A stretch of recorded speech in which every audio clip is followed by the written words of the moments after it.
Well, hello everyone. So glad to see you today. This is my little baby Foxy right here. She's a mess. But anyway, today my friend Amy's coming over, which lives in our neighborhood here, and we're going to make scones together. So I'm very excited about this. So come on to my kitchen and let's get started.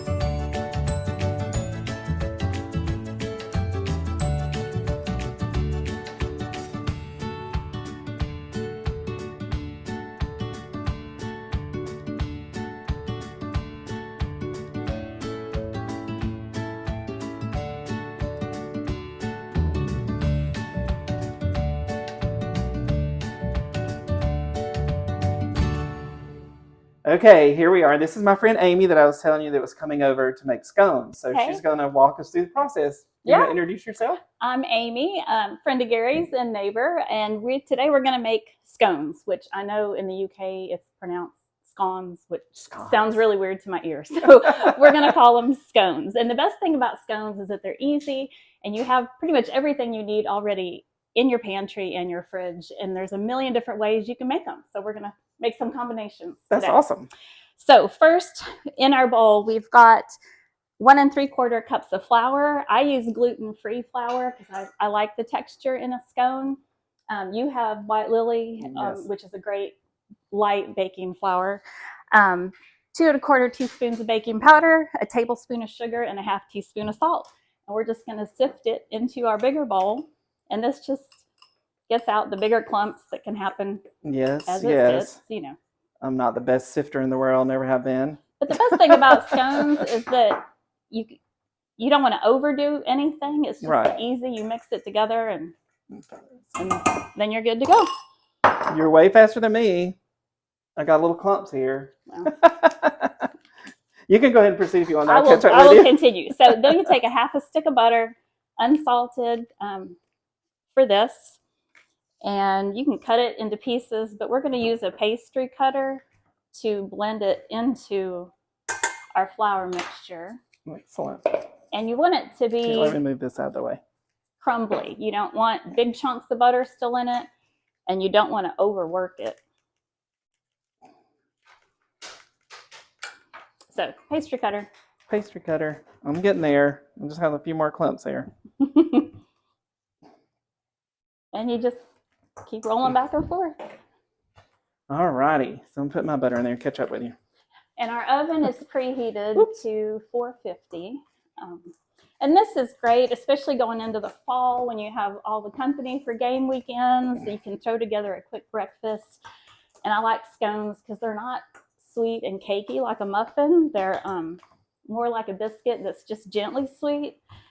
How many does the recipe usually kind of make? It's according to how big you make them, I assume. Yeah, but how big. I like them to make 8 for each one because then they're good enough size for everybody. And it really is kind of an imperfect thing. Like, you don't have to be super fussy. So, you know, some baking is very particular.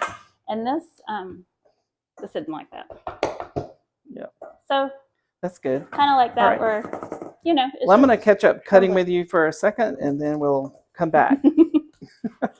All right, we're back and we cut our butter in, so now we're ready to continue. Now we're ready for the wet stuff. We're going to crack 2 eggs in a bowl.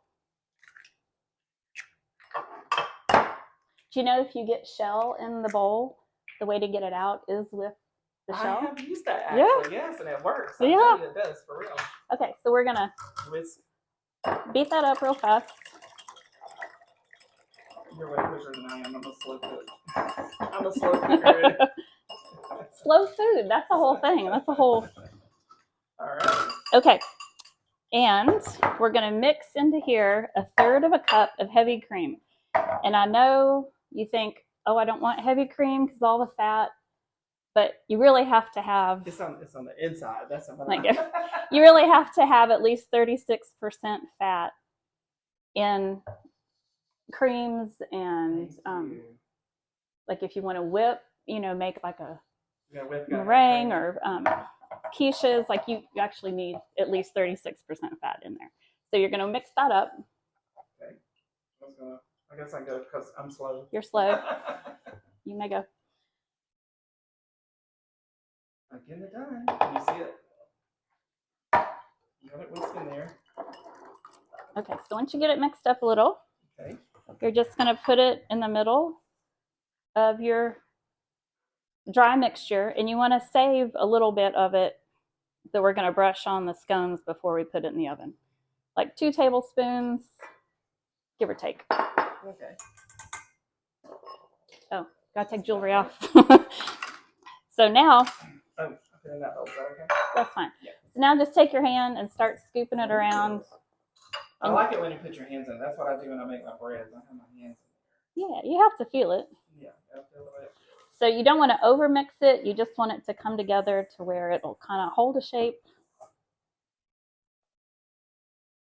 And before you get it completely mixed, that's when we're going to add our good stuff. So you are adding figs and thyme. Figs and thyme. And I'm adding blueberries and lavender. So in measuring, I mean, you just really kind of want to measure with your heart. With my heart? Yep. It's really kind of all to taste. And a quick note about blueberry. Hang on, I'm going to clean my hands, then we're going to come back. I know that. Same here. Okay. Good? Okay. Yeah, this is looking really good already, even though it's not cooked. Okay, I feel like I really have to clean my hands. No, that's fine. Okay, so now we get to an extra fun part, which you don't have to do this, but I find it really interesting. So blueberries share a compound with coriander and cilantro, which is the leaf of a coriander seed. They share terpene linolerols, which you might find interesting. It's a chemistry guy. So anytime you use blueberries, just put a little bit of coriander in there. It sounds weird, but it will just help make the blueberries taste a little more blueberry. And what you're doing, figs pair really well with the warm spices. So with the thyme, and you're going to grate some nutmeg in there. So, and nutmeg, you can buy it in the store, but really the best flavor is if you grate it fresh right as you're using it. So, yep. And so then just one last mix of everything together. Awesome. And then we're going to turn it out on our surface and pat it into like a fat pancake.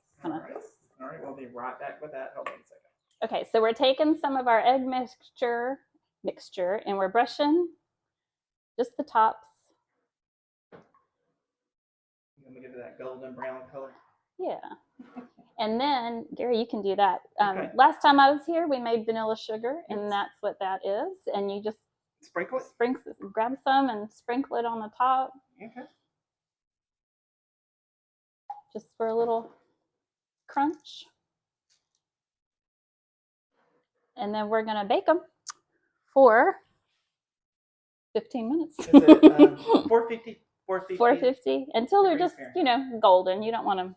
They're kind of dry anyway. They're more like a biscuit. So you don't want them to be too dry. All right. We'll be back shortly.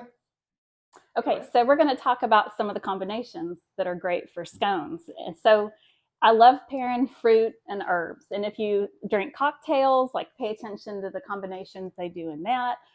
This is kind of similar. So strawberry and basil go really well together. Lemon and rosemary, blackberry and thyme, again with the terpene linolerols, yes. Those share that. Figs, which we just did with thyme. Raspberries and peach, I love with sage. I never thought about that. It's just really good. Pear and lavender. I mean, a lot of these will go together, but cherry and tarragon. Tarragon has almost a licorice flavor, so it's kind of in that warm spice family, just like pineapple. If you roast pineapple in a skillet with some brown sugar and then mix cloves with it, it is so good. It is a perfect winter sort of snack. Plum, and so all these are kind of interchangeable, but they also work if you're making homemade ice cream. You can do these combinations together. So it's just really fun, and really whatever you like, because a lot of these can mix and match different ways. And so the other thing we wanted to talk about was clotted cream in the UK. That's what they serve with their scones. But turns out you can't make that in the United States because it's illegal to sell unpasteurized milk. So the closest that we have to it is mascarpone or creme fraiche, or, I mean, honestly, you can do like a powdered sugar drizzle over your scones, or just honey. Like, it really, just whatever you like. It really is so easy just to figure out something that sounds good to you. This looks great. Thank you. This looks very good. Yeah. Right. So We're waiting check for on the scones. You want to check on them a second? Okay, so we just got them out of the oven. They're warm, and that's when they're really the best, just as they are. But smell divine. If you want to make them a little fancy, you can drizzle honey, which Gary's going to do. You can make a quick glaze of powdered sugar and any milk you have. You can use vanilla. You can use brandy. I mean, whatever Brandy, you like. Sounds good. But like I just did, it only needs like a drop of liquid. Yeah, you see mine actually, I need a little more training on how to make a scone. Mine look like biscuits instead of the triangles. It's all about the taste. So anyway, you whisk that for a bit till it's not clumpy anymore, and just drizzle it on. That looks good. Just for a little extra kick of sweetness, because again, they're not super sugary as they are. Oh, So wow. That looks delicious. Yeah, don't look at that. It's not. It's clumpy in the bowl, but so that's pretty much all there is to it. And then this is a great one for summer. Again, if you're in the fall, just go for any of the stone fruits with warmer spices. And hey, let's take a bite. Okay. I have to try this one. I can't wait. Oh. My God, it's so good. It is. That is awesome. You have to try it. Cheers. Oh, cheers. Hold on. Cheers. Thank you guys for watching, and we'll see you next time. Thank you, Amy.